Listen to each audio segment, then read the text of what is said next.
একমাত্র একজন ভিন্ন কামনা করেছিল, কে জানেন? ওই মোহিনী রূপ দর্শন করে একমাত্র সূর্যদেব বলেছিল, হায় যদি আমার কন্যা হতো। নিতাই গৌর হরি বল। কোটি কোটি দেব দানব বলছে আমার রমণী হতো, গোবিন্দ কারো দিকে চাইলেন না, কিন্তু অন্তরে অন্তরে সূর্যদেব যখন বললেন যদি আমার কন্যা হতে, অমনি মোহিনী রূপে বাহাত ছড়ানো দেখা যাচ্ছে। তখন ব্রহ্মা গিয়ে বললেন, প্রভু সূর্যদেব তপস্যায় বসে আছে আপনাকে কন্যা রূপে লাভ করবার জন্য। প্রভু আপনি মুগিত, আপনি মোহিত, আপনার রূপ দেখে হইল কম্পিত, চতুর্দিকে যে দেখছে এখানে তো আর কেউ নাই, তাহলে এটা কি? তিনি মনে নেই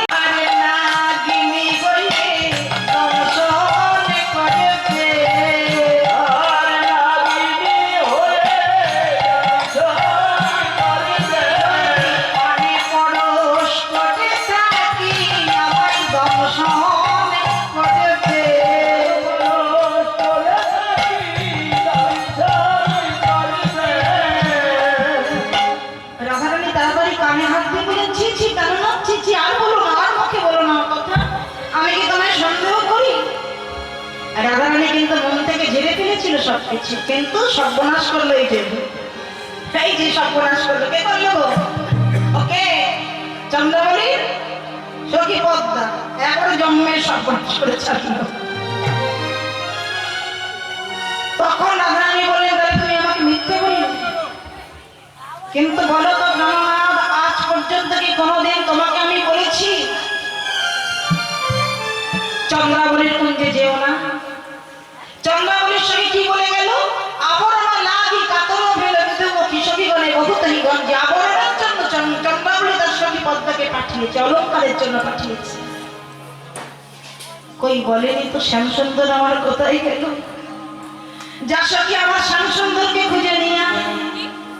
যদি চন্দ্রাবলী এমন করে আকুল হয়ে শ্যামসুন্দর বলে কেঁদে ওঠত,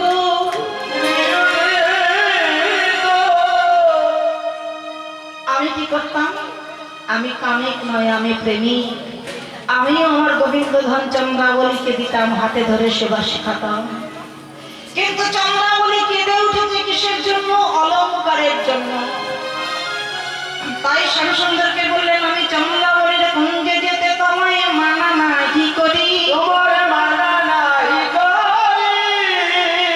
কিন্তু আভরণ, আভরণ মানে অলঙ্কার, আভরণের লাগি কাজে বোধ হই আমি সেই দুঃখেতে মরি, সেই দুঃখেতে মরি। তোমাকে আমি যে কথা বলিনি, আজ তোমাকে আমি সেই কথা বলছি। বলো বলো কেন গিয়েছিলে, কেন গিয়েছিলে, কেন গিয়েছিলে, কেন গিয়েছিলে, কেন গিয়েছিলে চন্দ্রাবলীর কুঞ্জে বোধ, কেন গিয়েছিলে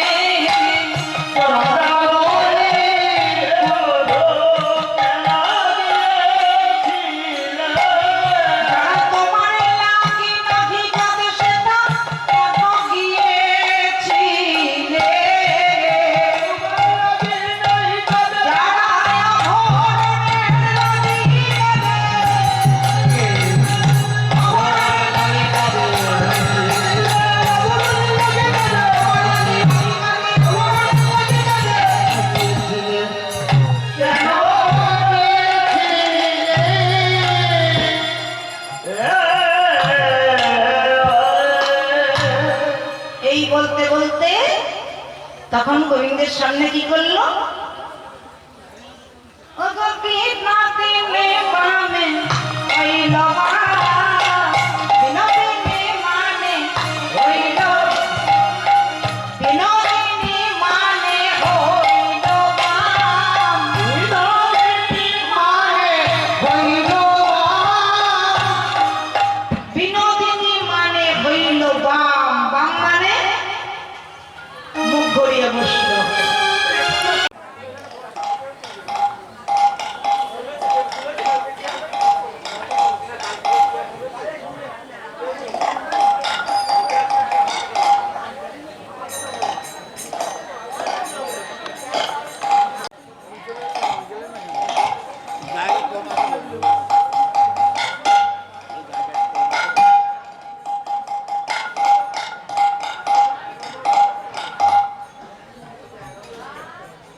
পাড়াতেই বাড়ি করেছে। সে সিমেন্ট দেয়, সে 5 বস্তা সিমেন্ট দেবে, তো সিমেন্টের কাজ করে। আমার কাছে জিজ্ঞাসা করার পর আমি বলছি ওসব দরকার নেই, তুমি 2000 টাকা দিয়ে দাও, কমিটি